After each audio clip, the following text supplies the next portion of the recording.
So we have the 17th century literature. This is the period of unceasing disturbance and violent storms, no less in literature than in politics and society.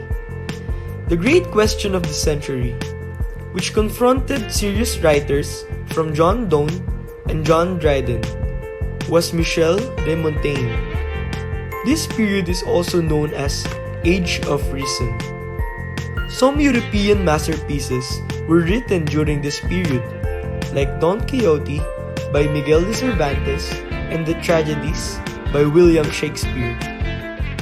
While here in the 18th century literature, the 18th century was marked by two main impulses, reason and passion. The respect paid to reason was shown in pursuit of order, symmetry, decorum, and scientific knowledge. The cultivation of the feelings stimulated philanthropy, exaltation of personal relationships, religious fervor, and the cult of sentiment or sensibility.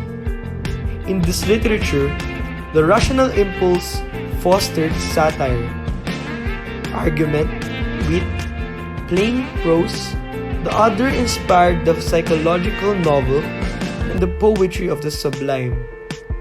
Novel and satire were born in this period.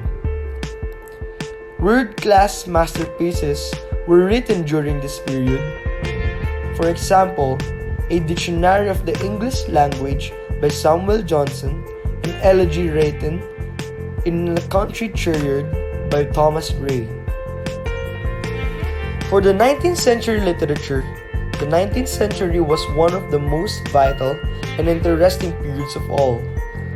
This period has special interest as the formative era from which many modern literary conditions and tendencies derive.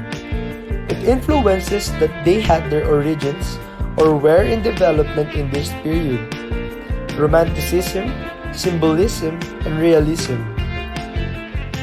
These literary movements are reflected in the current of modern literature, and many social and economic characteristics of the 20th century were determined in the 19th. The literary giants who stood out during this period are Lyrical Ballads by William Wordsworth and A Tale of Two Cities by Charles Dickens.